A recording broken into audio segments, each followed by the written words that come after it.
no, I'm not reading the news and following the news at the moment because I don't want to get involved in sort of following this war games of Trump as he mounts some kind of crazy, mad war game invasion of Iran.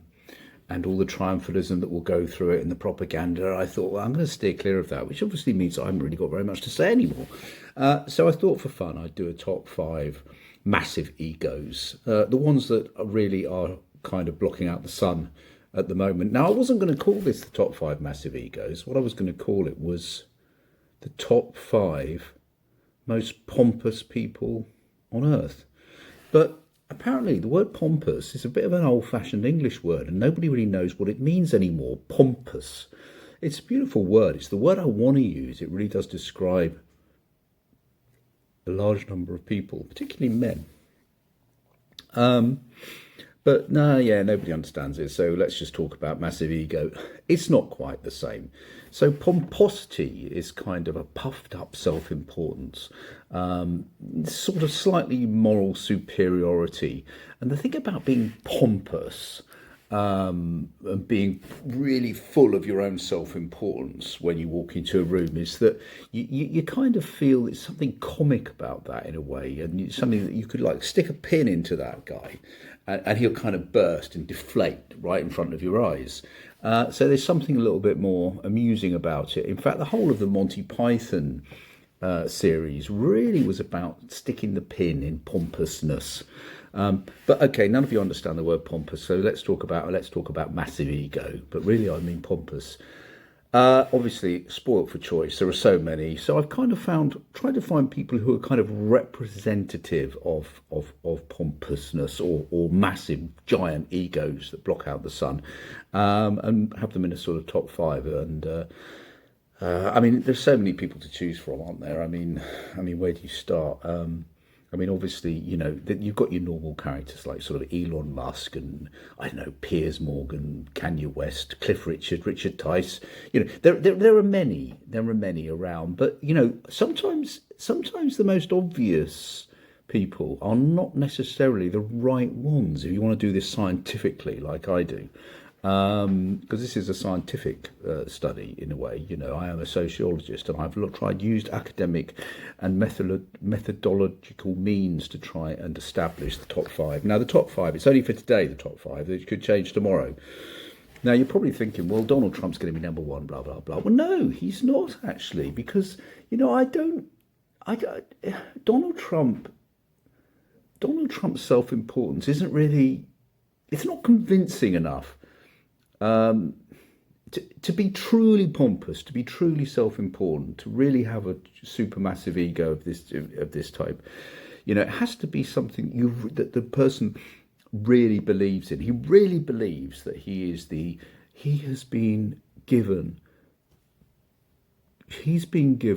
by God the moral superiority over all mankind, and he doesn't understand why nobody else recognises it.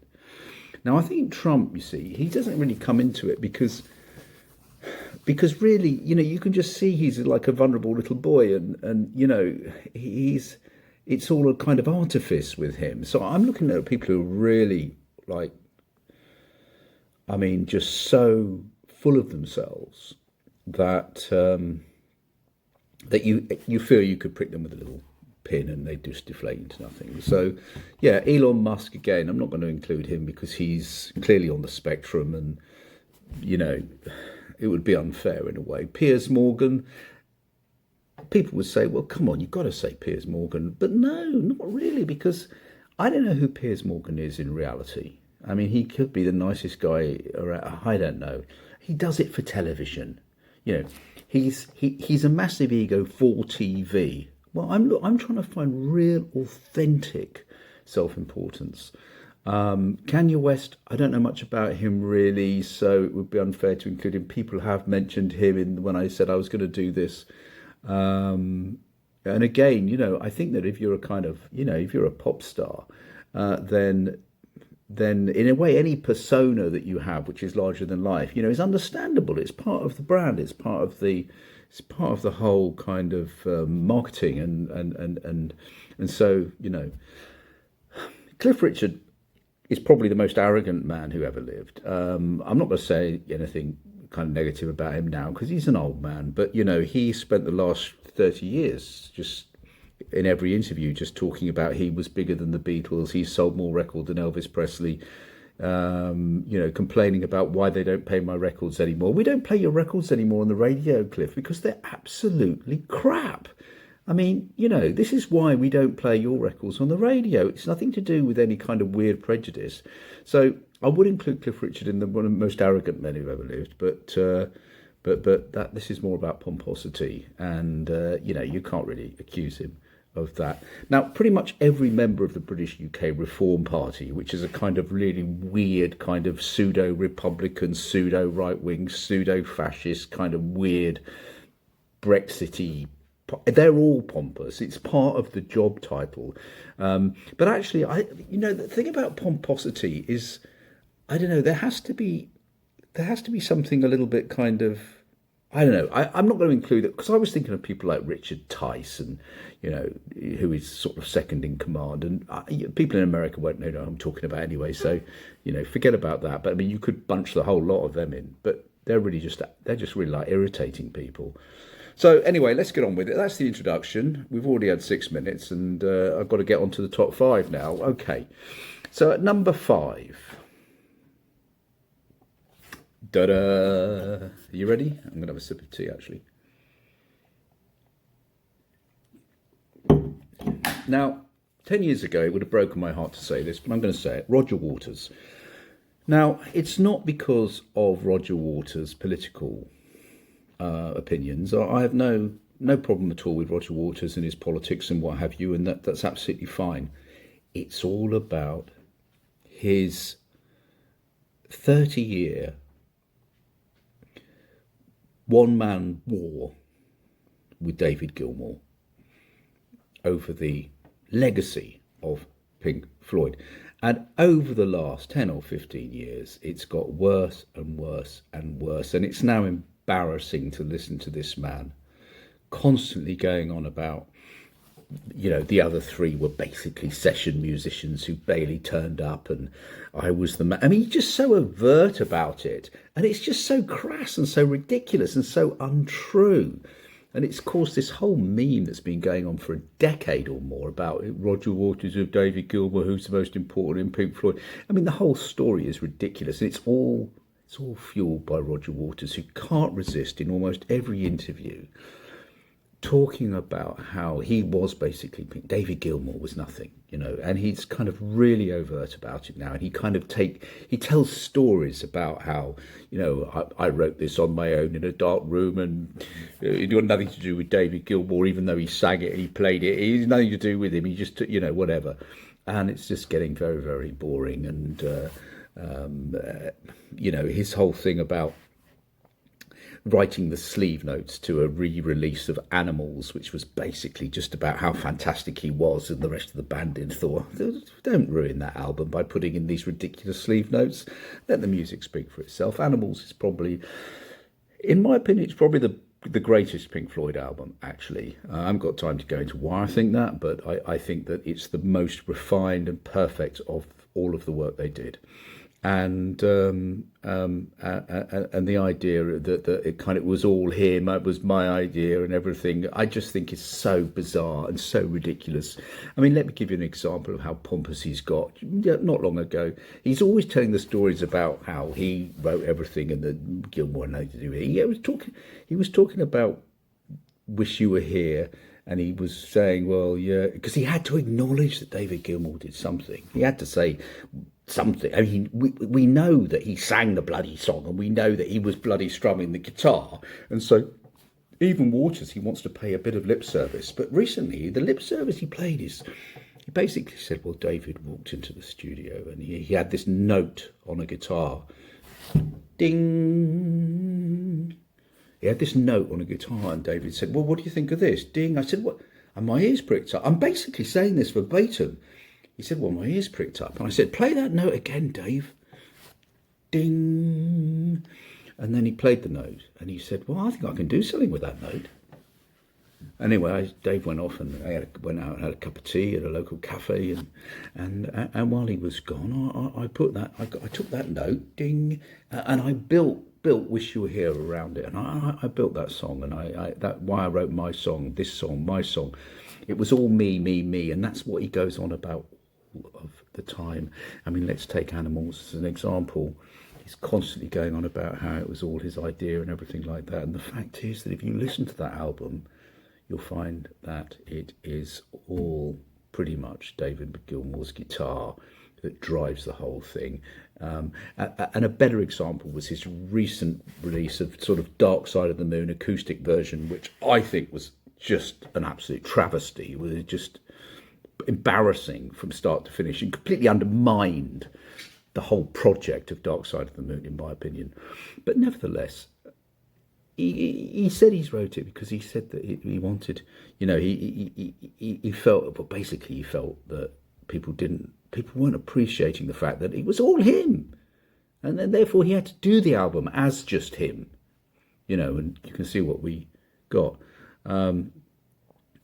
He's constantly going on about how the rest of the band, they couldn't write a lyric, they couldn't do this, they couldn't do that, and I was thinking with that Dark Side of the Moon thing, he was asked in an interview about that recently, and the interviewer said he was going on and on about he kept going the empathy, but he was really saying it's all about what the record means. It's all about what the means, nothing else but the means, and it was my meaning. I infused it with meaning, and without the meaning, there is nothing. There's nothing there, and the interviewer, he was just kind of agreeing and saying, and he said, it's absolutely true, he said, yes, you can hear the kind of the anguish and the mood in every note in that album. And Roger Waters didn't agree. He literally was saying that no, there's nothing in the music. There's nothing in the music. Who cares about the music? The music, a bunch of session players came in and did the music. The fact is, Roger, if you're watching, that without the rest of the band, and particularly without David Gilmour, who produced some of the finest guitar work that's ever been known on that album, solos in Time and Money, and just the guitar work generally, without those guys, Richard Wright, and those beautiful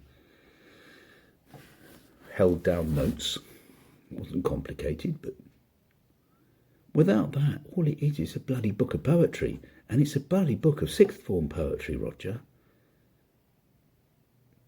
Breathe in the air, don't be afraid to care. It's sixth form poetry, a little book of sixth form poetry by Roger Waters.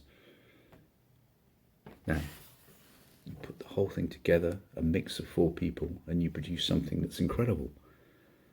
But for him to spend the last 30 years trying to belittle his ex-bandmates.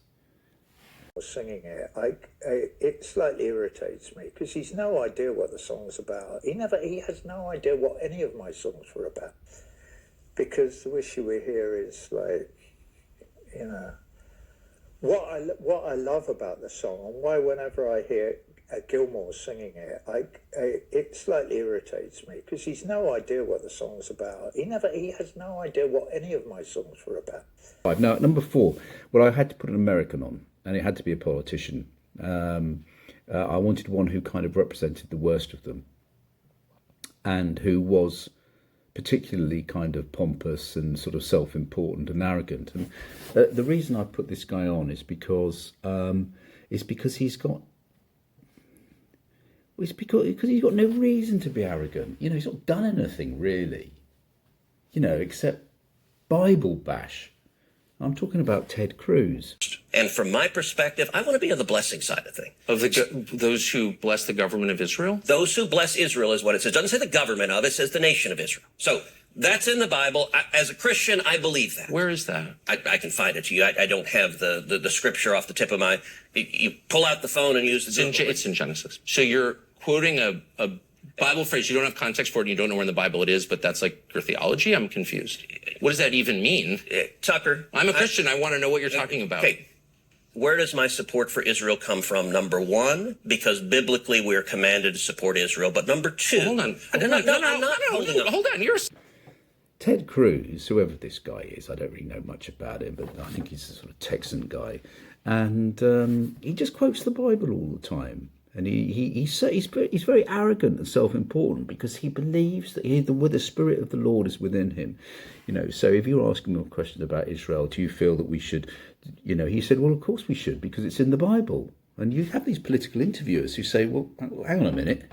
Sorry, I didn't realise that I was, I was interviewing, a kind of evangelical pastor. I thought I was interviewing a politician. He's got a strange kind of attitude. He doesn't really know anything about the world, and yet he's got this big bulk body of his sort of comes into play, and you can tell that he feels that he's got some special handle on things, and yet it's just Bible bashing, really. And I think that is something that you could easily prick with satire, actually. But he's often left in the shadows because he's so peculiar and slimy in some ways that he doesn't really get as much bad press as I think he should get. So I'm going to give him a little bit of bad press here. I think he's a bloody self-important, arrogant, whatever. So he's my kind of consolation. He's one of my consolation Americans there. I mean, as I said, people like Hegseth and Trump and J.D. Vance and, Mark Rubio, who knows which way he flies with the wind. I mean, he's just like a little leaf being blown this way and that way. Of course, I don't know what he's up to. But the rest of them are cartoon characters. And, cartoon characters you can't really... it's not authentic self-importance and pomposity. So I'm not going to include here. I'm not going to include them. Ted Cruz is the guy I've chosen. Anybody who wants to, you can watch his interview with Tucker Carlson when he's asked about Iran and does have no idea where Iran is or how many people are there or what the religion is. But he keeps saying it's kind of like the devil. The devil's people live there. It's all very weird. Have a listen to it. So he is where are we up to? Is he only up to number 4? Oh yeah. Number three, I could rant on about this guy literally for hours and hours and hours. And in a way I shouldn't do because he's still in hospital, I think. He's still very ill. But I think he's the only man who's actually made himself ill through his own self-importance. This is a man who cries at his own genius in every interview. He cries at his own ability to grasp what he thinks is something that almost no other person on earth can see. Recently interviewed, I say recently, he's been in hospital for about 5 years. But before he went in with his nervous breakdown, he was talking about, what somebody's serious interviewer said, well, so what drives you? And he said, can I do an impression? What drives? No, I can't. What drives me, he said, is the truth. The truth drives me. And the truth can save us. The truth can save us. What do I mean? He's admitted everything there, hasn't he? What truth? Whose truth? I'll tell you whose truth. His truth. And his truth is, it's a effing mile away from what is reality. He's just so out there and so dogmatic and ideologue and just nuts. Absolutely nuts from start to finish. And he's a little bit like David Icke, this guy, because David Icke, David Icke has written about 5 million words in 30 books. And of those, at least 5 million words. Of those 5 million words, especially at the beginning, about 200 of them kind of were interesting. He talks about power structures and stuff, but it's all speckled around a whole sea of kind of really sour tasting punch. And so he kind of negated anything good he said, and that was David Icke. And this is a bit like the guy I'm talking about now at number 3, who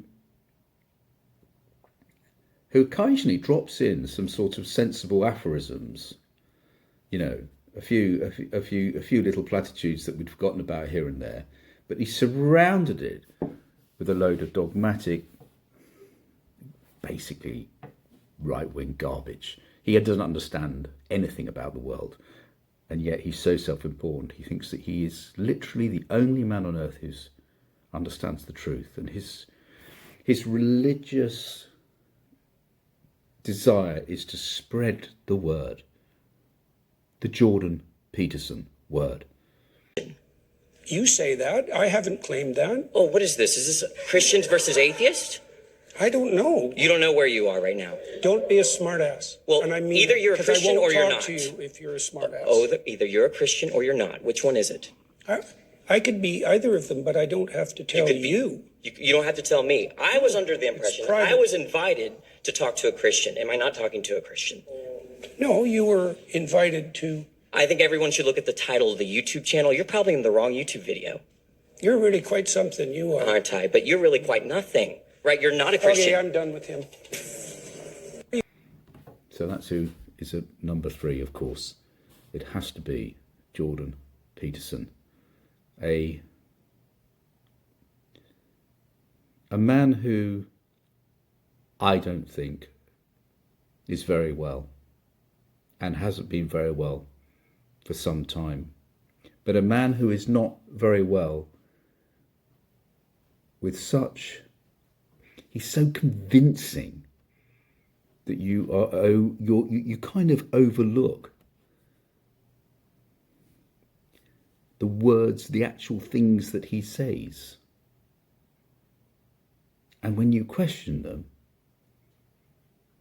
well, he just says, well, if you said, Jordan, you're a complete idiot. It depends what you mean by idiot. Define idiot. And by the time you've gone down that route, you can't remember what the question was. So number 3, of course. Now, number two, British politician. I'm sure you know who it is. I wasn't sure whether I was going to put him on the list because it's kind of so obvious, and also because I think a lot of people are kind of deceived by him. And I'm talking about number 2, Nigel Farage. Is over, and that means it's time for a drink. Yes, it's 6 o'clock.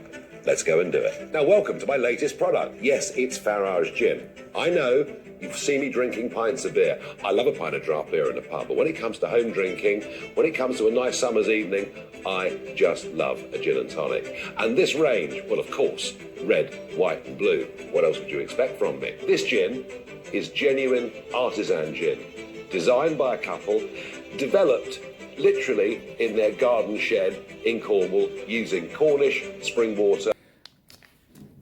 The reason that Nigel Farage is probably a controversial pick is because a lot of people say, "What are you talking about, Pompous? He's not self-important." What are you talking about? What are you talking about? You know what this kind of guy's like. This is the guy whose bank didn't really want him banking there, and they're quite legitimate. They had a legitimate reason for not to have him there, and so he kind of decides to spend his entire TV show slagging off the Coots Bank or whoever it was, and then if anybody like faces up to him, he'll use any means possible to get back at them, to get back and destroy them.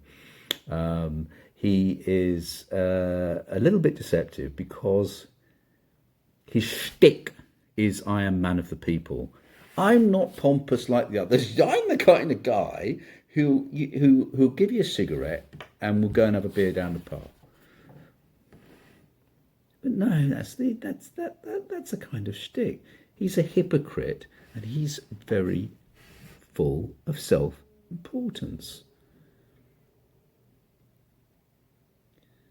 And I don't know why people have let him get away with it. I mean, it's not as if he hides it away.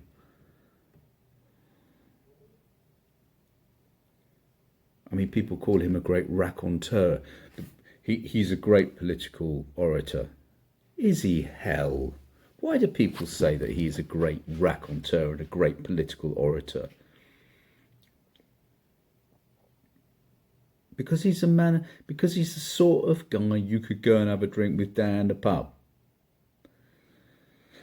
Well, go and have a drink with him down the pub, but, you know, don't put him in charge of the UK. I mean, look what's happened with Brexit. I'm not going to get into that, but anybody who thinks that Brexit was a good idea, I mean, well, you haven't read the statistics, for sure. So I'm going to put Nigel Farage. This is only today's list, by the way. Tomorrow it could be a totally different list, you know. But I mean, as I said, I'm not reading the news at the moment, so it's put me in a very difficult position because I've got nothing to talk about. So, you know, when in doubt, do a top 5. That's what I think, and I'm going to come to the number 1 now. And I do apologise to anybody in the US who doesn't know this guy, but you might know him even in the US because he is a columnist for, I think, the biggest online newspaper in the US, which I think is the Daily Mail. And I am talking, of course, about the big bonkers oaf. Without doubt, and he's had this record for 30 years, without doubt, the world's most pontificating, pompous ass, Peter Hitchens. Peter Hitchens. Now, don't take my word for it. I'll give you 2 choices. First choice is have a look at the interview he did where he stormed out, where a young man was asking him about his opinion on drugs. Now, it's a legitimate question to ask him because basically Peter Hitchens just only has 3 things to say. Hates electric bikes, thinks cannabis is the root source of all crime, and recently made a video saying if you can leave Britain, leave now. Britain is broken, and the other thing he's been talking about for 30 years is we need to bring back bobbies on the beat with the helmets, the local policeman, Dixon of Dock Green. In fact, I did a whole video about this. So it's perfectly legitimate to say to him, so, you know, tell us a little bit more about why you think that cannabis is the sort of root of all crime. I mean, it's just so ridiculous. But he didn't want to answer the questions because the guy kind of knew what he was talking about and he had the statistics. And so Peter got all funny about it and he stormed out saying, I actively hate you. I actively dislike you. I was waiting.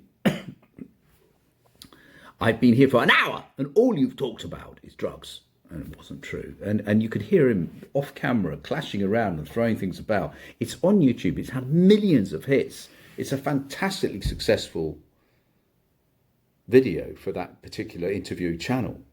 So what? I mean, I'm not advocating. I just said to you, why, do I waste my time? Do you not listen to what I say? I just said quite clearly, I'm in favour of strong restrictions on alcohol. Have we got that now? I agree with you. Good. So stop saying to me, well, what about alcohol? Every time I mention that we should do something about marijuana. You have to say something intelligent in response, rather than, what about alcohol? Yeah, you don't need to encourage drug use here to decriminalise it. In fact, most decriminalisation campaigns go hand in hand with something like a re-education campaign. I've had this actually. I think if this is going to be about drug decriminalisation, I'm bored. If you want drug decriminalisation, good luck, and enjoy the society you get as a result. But frankly, I'm sick of the subject. And I'm also sick to death of the people who promote it. So be it. It's now. I've been here for an hour, and we've discussed nothing but drugs. I think you have been dishonest with me, and I think you've behaved extremely badly. Rude, incompetent, and it's been wonderfully lampooned by Tony. What's his name? Tony Lapidus, I think. Tony Lapidus. If you look on YouTube, you'll find that he does these incredibly accurate impressions of Peter Hitchens at his most pompous. Peter Hitchens, in every interview, basically what he says now, because he's sort of tired and old and he can't really be bothered, but he's still got a couple of phrases left. And one of them is, I don't know why you're bothering asking me that. Whatever I say, people don't listen. They just simply won't listen to me. And they haven't listened to me for 30 years. As he rants and rails against the world as it is and has been for many decades. You know, he's stuck somewhere. I don't know where. 1955, somewhere around there, I think he got completely stuck. And I think he got stuck in his little chair, his deck chair, when he was watching cricket, drinking a warm pint, on his village green in his rather little privileged pole. And he kind of got stuck there, and the whole of the world has rushed past him, and he rails and rails and rails against it. Yeah, he's a Russian apologist, and yet he pretends he isn't, and that's a very peculiar stance. Without doubt. So I'm trying to think, Peter Hitchens, number one. So I'm trying to think if I've missed it. Is there anybody else who should get an honourable mention? I don't know whether pomposity is still a thing today, is it? Can you get away with pomposity, apart from the people I've mentioned? You know, it depends where you come from as well. Yeah, like, pomposity isn't a particularly American thing, I don't think. And in the UK, we tend towards self-deprecation, don't we? You know, like not putting ourselves on very high pedestals, because we've got a, you know, we've got a history of like people like, as I said, Monty Python, who kind of tend to identify these prigs. All right, that's it. I'm going to have to come up with something else now, because I'm still not watching the news. I'm not going to watch the news until this whole war is over and everyone's calmed down. Anyway, thank you. Don't forget to subscribe if you've watched to the end here, please. Bye-bye.